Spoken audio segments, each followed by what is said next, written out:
So the mother of a 15-year-old girl will be taking to court against Deveney Nel's alleged killer. She says that he raped her. He raped her daughter, rather, and she wants justice. The teen was 11 years old when the rape allegedly occurred. She said that the case was reported but never investigated. Nel, who was murdered at school by the same suspect, brought the unsolved rape case to the surface.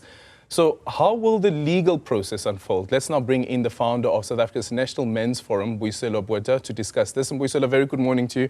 Thank you so much for making time for us. I was saying to my colleagues that when we were discussing this story last week, we were speaking to Officer Peters, one of the officers who were tracking down a serial rapist who was homeless.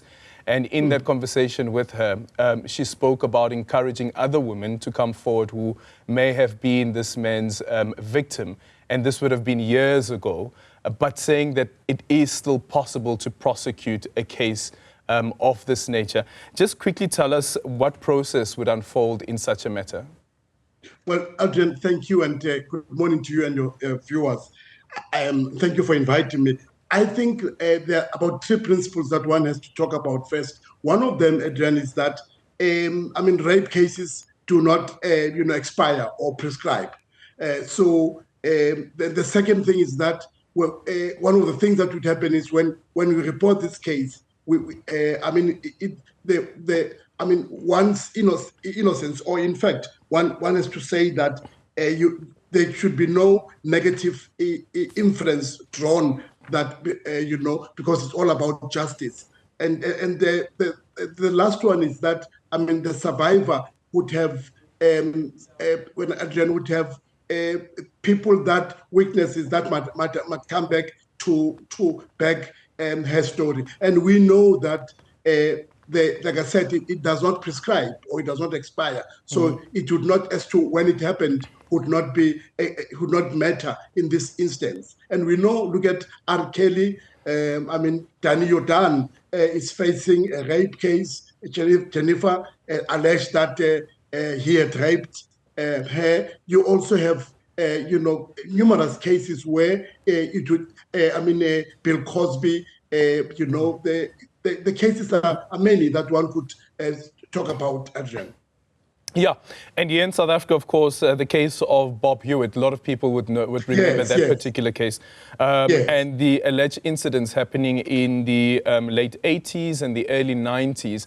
But then from a prosecution perspective and trying to gather all of the information, because sometimes immediately after an incident of that nature would have taken place, you are told that DNA would be very important to try and ensure that the NPA convinced the court beyond reasonable doubt that the individual is guilty.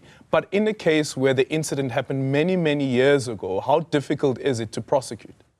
Well, it might be difficult, but not impossible, Adrian. You and I, we spoke now about Bob Hewitt. It happened in the 80s and only prosecuted in the 90s. And Judge Baum, in that case in particular, had said things that which I thought were very critical, that, the witnesses, how they collaborated, the stories, plausible, made a lot of sense. So it should not even matter because there must have been, or there would be witnesses to the crime. So it is ultimately how the survivor or the victim, together with the prosecution, is able to have a watertight case. Yeah, and I guess from the victim's side as well, because here you'd have somebody, perhaps maybe they will decide to take the stand. It will depend on how the prosecution goes about that particular case, if they do take the matter up.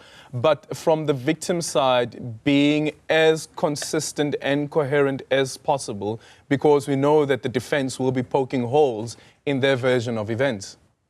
Yeah, absolutely. But you would understand that someone who would not take a matter that had happened 30 years ago, take it to court, being unsure of his or her facts, in this instance, her facts. You would be sure that there would be evidence that would corroborate, what the happenings of that unfortunate sad day when she was sexually violated, Adrian. Yeah. What would your advice be to other people who may have been victims of sexual violence, but at the time decided not to go ahead with lodging a case or complaint against the individual? Just to know, as I said, that such matters like your murder cases or rape in particular do not expire. So one has got to have confidence that in fact it will be prosecuted. But also the support system. It's important that the support system is strong, that family members do not go on and discourage, do not go on and seek other. I mean, today's Heritage Day, there would be others would say culturally, you know, we would make sure that we do cultural, things that would obviate or would make the crime lesser or the pain lesser. So it's important, Adrian, to you and your viewers that the significant others, the importance of support is critical in ensuring that the survivor, the victim, is able to stand up. The excruciating, defense which would seek to poke holes into the victim's version. Yeah, and in this particular case, the accused is still a minor. And of course, would have been a minor at the time of the incident. I think he would have been about 13 years old at the time that the incident took place. And we know we have a diversion program, right? That has been introduced according to the justice system. But how would the justice or the NPA approach such a matter, considering that this is a minor that we are speaking about here, and this incident happened when they were allegedly 13 years old? I think with sensitivity, but let's go back to that incident you're talking about. I mean, I am of the view that this minor, then there are these centers that the minor should have been confined. Look at what had happened. It is alleged that when he roamed free, he then went on to commit another crime. So whilst it is important to ensure that there is sensitivity in how this matter is handled, the NPA, but it's also important that the survivor of the victim's interests are taken into account, Adrian. What it means ultimately, it's about justice, but the justice is not one way. I mean, it's both for the woman and also for the perpetrator, to ensure that this process is in fact transparent. So for me, sitting here, the sad thing was that nothing was done to ensure that the perpetrator does not commit this again. Okay, and finally, the schools are closed, and we come from societies where you have children playing so-called house, where the other one will be the mother and the other one will be the father. And we know what happens during those times of playing so-called house. Because if eventually what does take place sometimes is that it does lead to the sexual violation of individuals. How then do we get to have the conversations with the children and also the understanding of what consent means and also sexual violation means?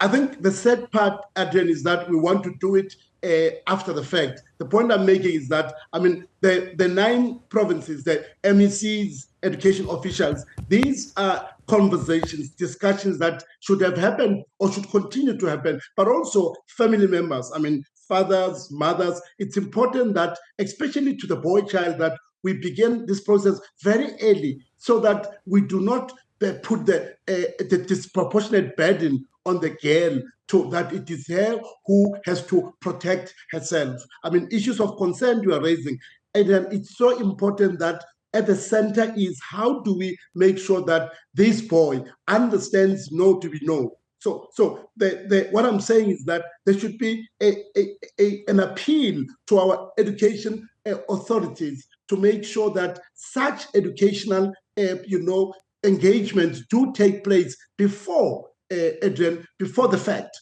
That means we should not close the stable when the horse has bolted. It may be late now to start these conversations because we had been reluctant or loath to engage in such important discussions with our students. Yeah, and I guess or it's with also our pupils. about the parents also being comfortable speaking about sex. Thank you so much for your time. Mbuyiselo Botha is from the South African Men's Forum. Really appreciate your time.